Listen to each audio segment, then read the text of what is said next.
again, economically and ecologically. This Watchmen program will help bring not just the United States, but the international community back from the brink. Yet, it will certainly help if we stop throwing stones at each other in the media. Book banner displays the Rachel Maddow Show, a nuclear reactor on fire in Japan, and the daily newspaper headline, Panic. Now, Rachel Maddow on MSNBC makes a good point when she says news clips like the daily news doesn't help. However, the blame game on her commentary show and political shows like hers overshadows much good. Here's a noteworthy clip from the book titled, What Should You Do Before the Tribulation Age of 42?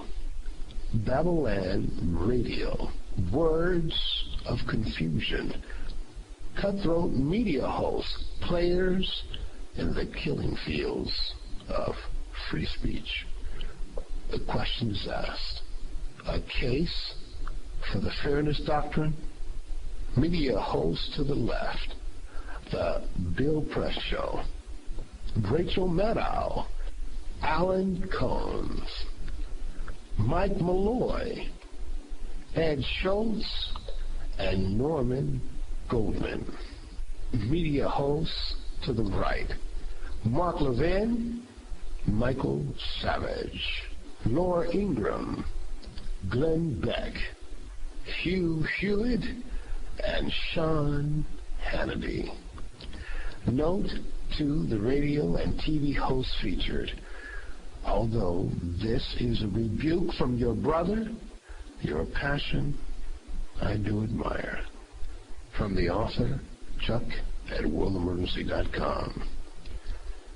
Continued clip from the book, What Should You Do Before the Tribulation Age of 42? Throughout the United States, dog-eat-dog backbiting has become so vicious that the anger and hatred is more audible than any real communication. Very little talk is actually heard. Talk on so-called talk radio is but a soundbite. Screams and rage are the main themes of the program. This nasty wailing, or should I use a biblical term, weeping and gnashing of teeth, will end tragically with the three-step death program of free speech. Step 1, homegrown terrorist attacks against opposing foes, unsettling citizens throughout the country. Step 2, our nation's economy free-falling and a paranoid public frightened about more to come. Step 3, a government inept and unable to stop chaotic events, claiming political correctness, is forced to cut off all media, not just talk radio, and beyond the so-called fairness doctrine, pass new hate crime legislation. All opposing views will soon be silent. No clarification, no rebuttal, and sadly, no truth. As the Creator says concerning the future of His own word of truth.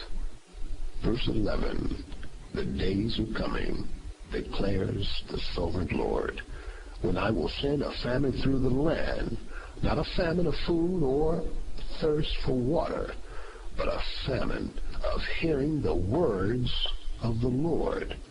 Verse 12, men will stagger from sea to sea and wander from north to east, searching for the word of the Lord, but they will not find it. Amos chapter 18, verse 11 to 12, New International Version. Now, since this is the soon coming future of even the Word of God, which will take place worldwide, it will certainly be true for us. Babylon Radio Report at World Emergency News regarding the global meltdown, establishing an educational cooling off period, economically, politically, and ecologically is what's needed. Reconciling Us, author. Now, before we begin, here's an admonishment to all within our great nation. This rebuke is not just for the political parties infighting, but the media news networks and their host personnel fighting against each other. Your hate-filled statements and spiteful remarks are ripping our country apart. By your own hands and words, you sow discord from one end of this nation to the other. Verse 1, the wise woman builds her house, but with her own hands the foolish one tears hers down. Proverbs chapter 14, verse 1, New International Version. Your wicked words are tearing us down, not just in the minds of Americans, but internationally as well. Even if we work out things economically, as a people we must stop fighting. If not, no matter what happens economically, our nation will collapse. Even religious radio hosts have joined in, undermining our nation's leaders. I understand the truth, and even helpful criticism must be spoken. But respect and disrespect are Grand Canyons away from each other. And yes, to disagree, as a nation, we have the right to do so. Yet even with God's law, love and mercy should be mixed in. Instead of harsh words and rash reactions, respectful words and right actions with wisdom is walking within the way. Example, the minister who threatened to burn the Quran was unwise to do so. A nation of free-thinking people can choose to burn any book, yet a people promoting love will refuse to make that choice. Yet, anyone who claims to worship God in love will never cause violence because of violence done to a book, for the true God is love. If we start loving, America's economic comeback will lead the free world back to prosperity once again. We can call it the comeback nation. Actually, I wanted to call it America, still the single greatest nation on the face of the earth, a nation blessed by God. But that title and chapter will have to wait for another book.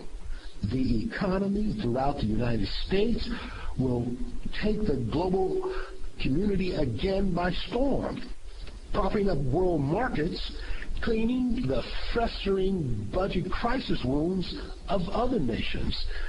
Countries like Spain, Greece, and Portugal, critical care economies, are still flatlining, even on life support from the EU, European Union. The rejuvenation of America's economy, prospering from one end of our nation to the other, spilling over to the rest of the world, will act as soothing balm on the wounds of the world.